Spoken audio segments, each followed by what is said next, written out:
You don't expect driving down Roosevelt Boulevard to be hit by a flying piece of sheet metal coming off of the back of a flatbed truck. And it sliced your car all the way through. Sliced it like a butter knife. Thank God that we're alive, because her head could have literally been decapitated, really, if it was any closer to the passenger door.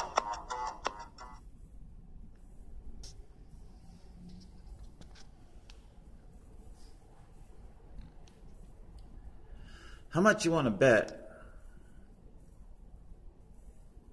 that vehicles like those HGVs, lorries, will still continue to be tolerated and accepted on the road before they'll accept the presence of a cyclist? Why does a cyclist infuriate a driver even more than killer trucks? Basically, it's what they're talking about. Trucks that kill. What up, guys? Total Control 871. I guess maybe I'll call this an edition of Headline News. I guess I'll just simply talk and then I'll figure out what I'll call this later. How about that? In Durham, England, hope I'm pronouncing that right. A few days ago, a Tesla killed a cyclist. It is being reported that this is the very first cyclist death that is caused by a vehicle that is capable of autonomous drive. It's still not clear as to yet. They're investigating. They don't know if the vehicle's auto drive capabilities were engaged or not. This is very concerning for a number of reasons. I've been talking about this for a while, about different types of cyclists. In criterium racing, you have A class, B class, C class cyclists, basically meaning how fast you can ride your bicycle and stuff like that. Believe it or not, how fast you are on a bicycle is not what actually equates to road safety for vehicular commuting purposes. Because as you guys know, I'm a vehicular cyclist. I am not a race cyclist. I am not a roadie, you know. I'm a commuter. And I commute from point A to point B. And I do so by utilizing the rules of the road to the best of my ability. So, and of course, I've pointed out differences in the past videos between bicycles like the Black Rider and, well, the junk that's sold on Walmart's showroom floor and stuff like that. So we see there's a vast difference in the bicycles there. I've also done videos showcasing the differences between inner city, urban, trick cyclist riders, you know, kids on bikes. I hesitate to even give them the title of cyclist. They're just simply kids on bike, and they're terrassing down the street, just all kinds of crazy. Unfortunately, it is those type of cyclists that tend to stick in the motorist's mind. They don't, you know, my classification of cyclists doesn't really stick very well. Probably after the reckless youth cyclist, then you probably are going to think of guys like the professional Peloton, Tour de France, those type of cyclists. And there, those grand tours, okay, Giro d'Italia, Tour of Dubai, you know, all the big name tours, grand tours, they're always done on closed courses, okay? where traffic is not allowed. The only traffic that's there are motorbikes and the support vehicles. And yeah, sometimes they do end up colliding with the cyclists.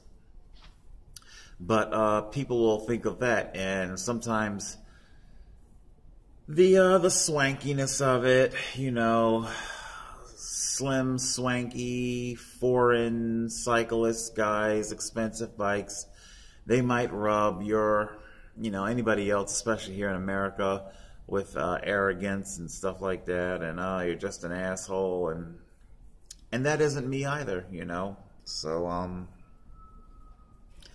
over in England, though, over in the UK, they're thinking very, very hard. They're definitely considering licensing and plating a bicycle. There's a lot of infrastructure over there that's being built for bicycles, a lot of accommodations. People are definitely migrating away from the petrol vehicles. Just like in New York, you know, you're going to get through the city a lot faster on a bicycle than you would on a car, you know. And of course, as we saw in New York, they're targeting e-bike riders, electric bicycles. You know, the city is starting to feel the shortage in the cash box, you know. So I know Global Cycling Network, they did a bit on how ridiculous it would be to try and license plate a bicycle. I don't know if they're going to go for an actual full-size license plate for a bicycle. I can't help but wonder if they're going to require bicycles to utilize some sort of transponder, maybe. I don't know what they're going to do, but the point that I'm trying to get around to here is that there is a vast difference, and unfortunately, it's going to be the computer. You know, this computer software, this programming, this automation that's going to create the need. It's gonna showcase how dangerous don't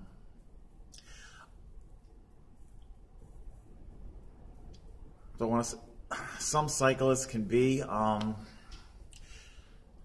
The autonomous vehicles, your Teslas, you know, because all of them, Tesla, Uber, Google's vehicles,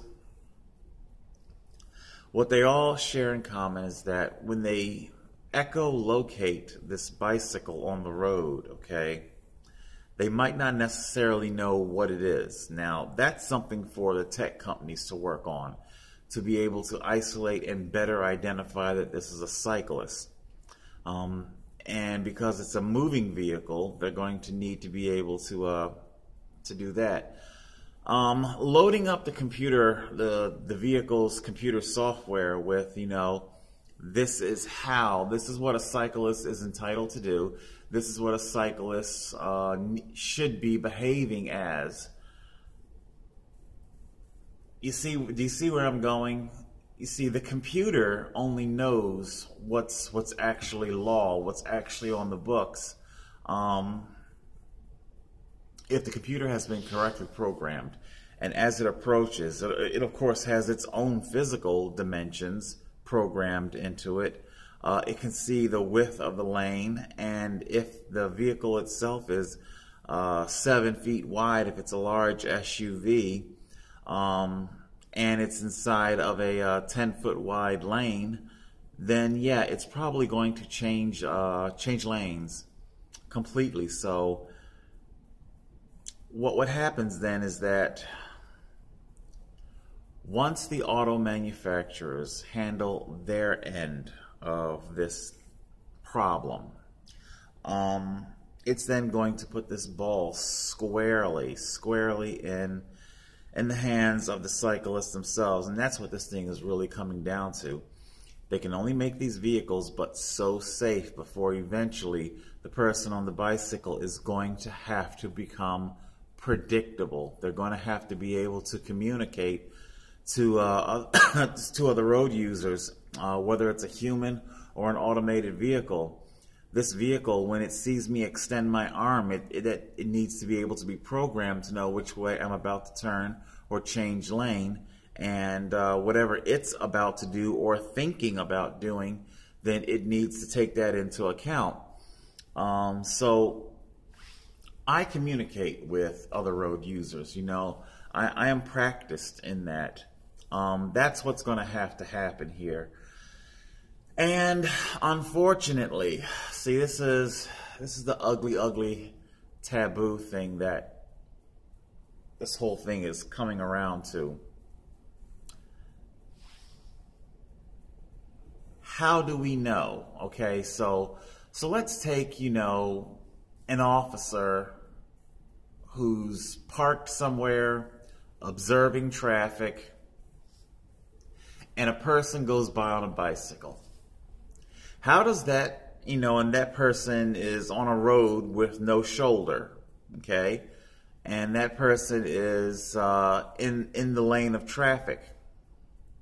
How does that officer know if you are a learned, experienced, seasoned vehicular cyclist, such as myself, who is practiced in communicating with other road users, or if they're the doofus that hauled out a single speed cruiser from Walmart that's half rusted, never saw a day of maintenance in its life, and they decided, I'm going to take it down the road here, and God only knows why they're on a bike all of a sudden. Maybe their driver's license has been suspended. Whatever the case may be, or maybe they're just simply out for fitness, maybe they wanted to do some fitness, but they're unsure of themselves. They're not confident. You see, what I'm trying to say here is that it's not always about speed, because no cyclist can go the speed of a vehicle, indefinitely. It's just simply not possible.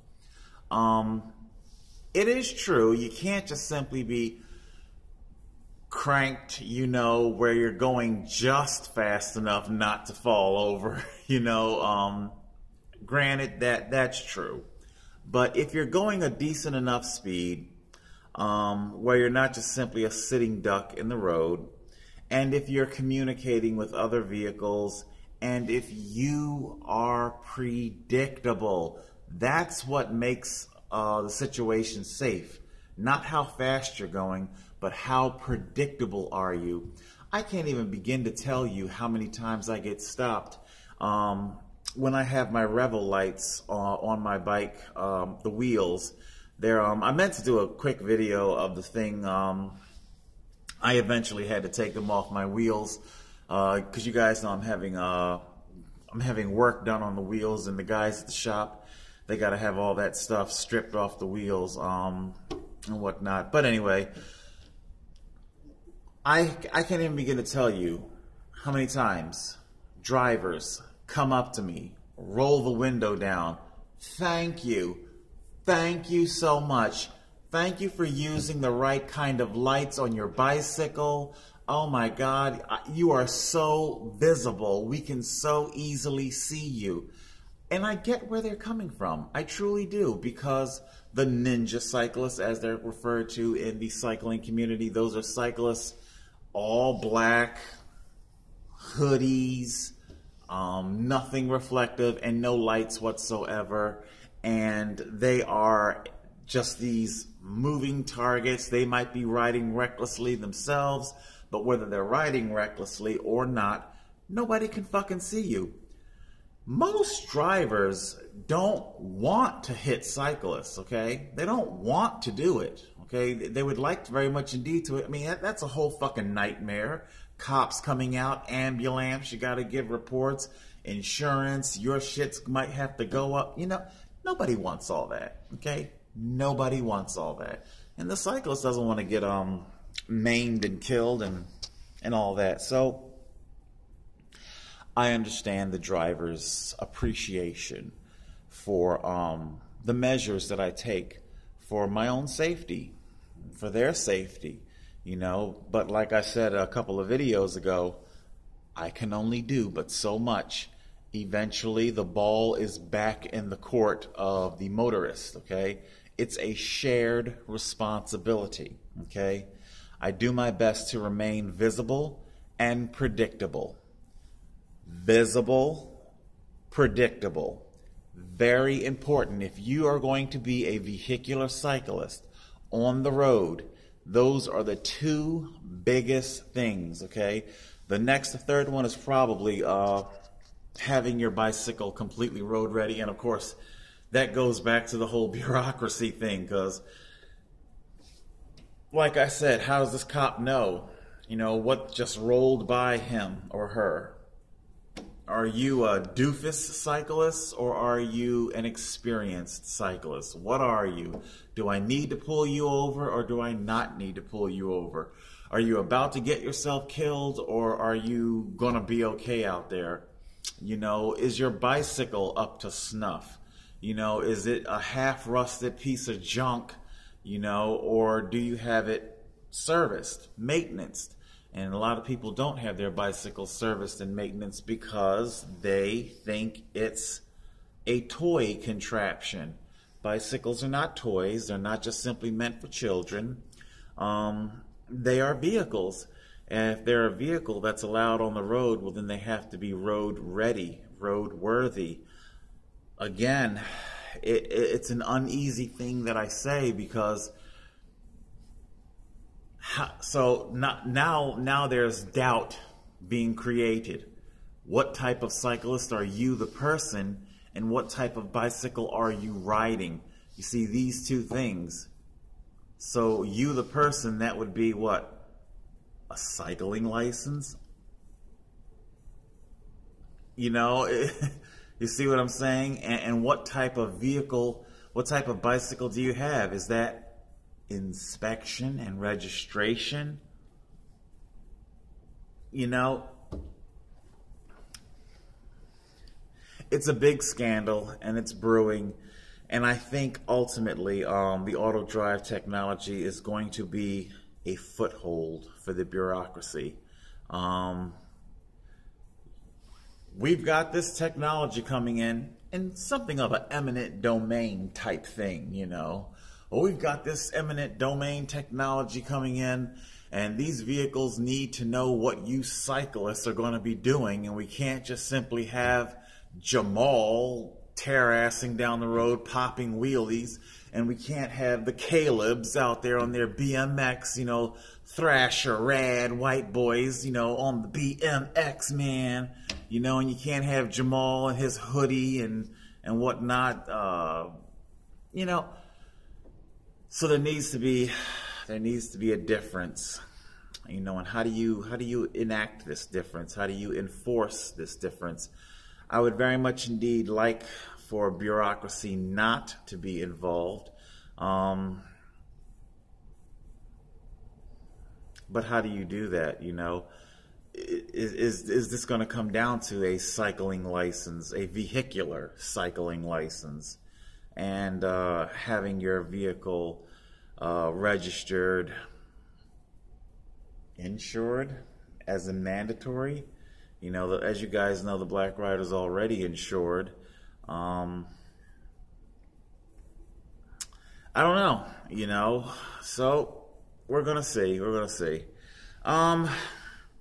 I wanted to also talk about the whole sex scandal, but this has gotten way too long. I don't know what they're going to do as far as this whole sex scandal thing is exploding in Hollywood and whatnot. All I know is that I'm going to say this, and then I'll just simply close out.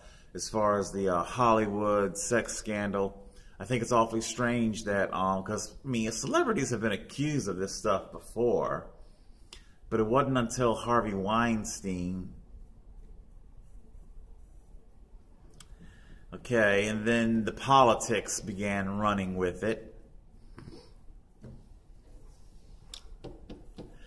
I don't know what they're going to do, because we got Charlie Rose that just got fired. Do you know how old he is? Okay, who's next? Jim Gardner? Rick Williams, Mike Jarek, or what, however you say his fucking last name over there on Fox 29. You know, Lester Holt, Matt Lauer. Who's next? The reason why I say that is because the guys that I just rattled off, they're not spring chickens, and they kind of hail from the, you know, Anchorman, you know, Ron Burgundy, you know, that spoof character, Will Ferrell's character. They come from that era. Now, I'm not saying that those men are like Ron Burgundy, but they come from that era. There's been probably a lot of after-work parties, a lot of booze, a lot of women that put themselves out there and maybe didn't get what they wanted, and now they remember things differently. And then again, you never know. Maybe they just simply, maybe these men did just simply get drunk with both power, not just simply alcohol, but drunk with their male power, and did force themselves on these women. Who's to say? It's probably a mixture of the two, you know. All right, that's it. Total Control 871.